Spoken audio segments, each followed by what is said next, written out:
Hola, mi nombre es Paulo Soler y a continuación te presento el siguiente material asincrónico. Psicología y trabajo con grupos. La psicología es la ciencia que estudia el comportamiento humano individual. Esta definición parte de una mirada objetiva sobre la conducta observable propia del conductismo.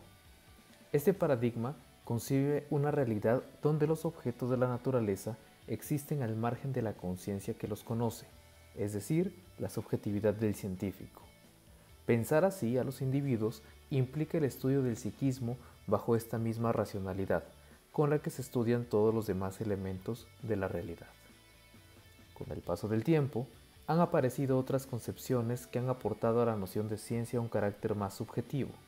El psicoanálisis, por ejemplo, haciendo uso de un análisis histórico-económico de la naturaleza social del ser humano, plantea un ser que existe más allá de la biología, existiendo también como resultado de la interacción con otros, siendo así un sujeto de deseo, llegando así hasta la idea del inconsciente. Este aporte hace que el estudio de la historia personal sea entendido únicamente en función de cómo se ha dado la relación con otros, y es desde ahí que explicaremos la noción de grupo. Los primeros estudios de grupo provienen del campo empresarial, donde se descubrió que el tipo de relación que establecen los trabajadores entre sí incide en el desempeño y productividad de estos.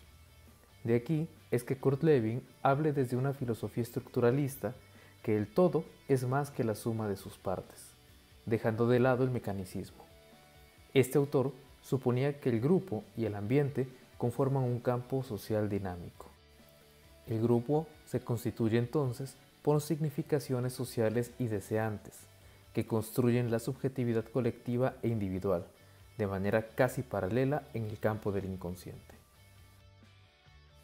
Freud parte de que en los grupos se despliegan una serie de procesos inconscientes que generan el comportamiento en masa.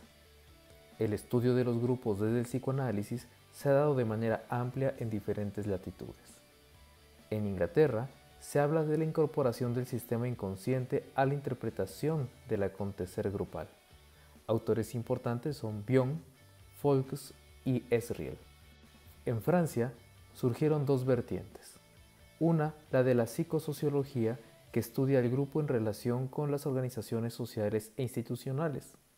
Aquí destacan autores como Loraux, Laplace y Mendel.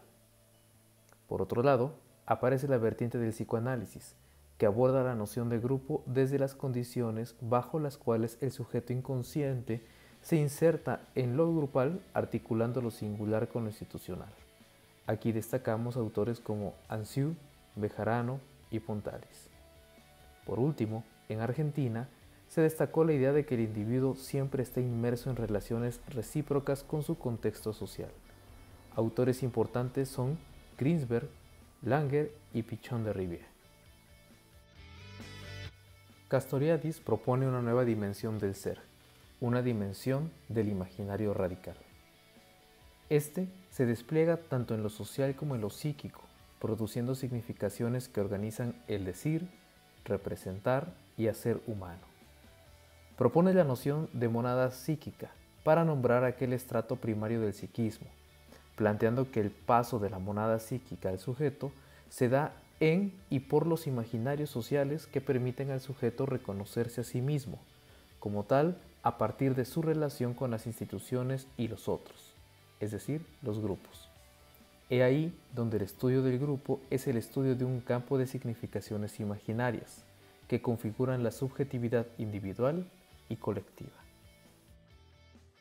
Hablaremos por último de la formulación de Perres en 1996, la cual considera tres conceptos importantes: el del sujeto inconsciente, sujeto del grupo y sujeto social. Estos tres conceptos se articulan de la siguiente manera.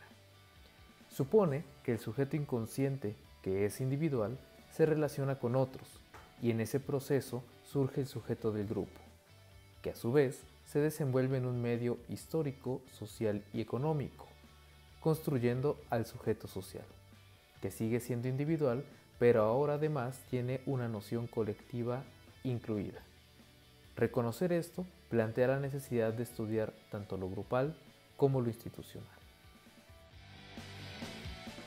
Con esto damos por terminado este material asincrónico, esperando te sea de mucha utilidad.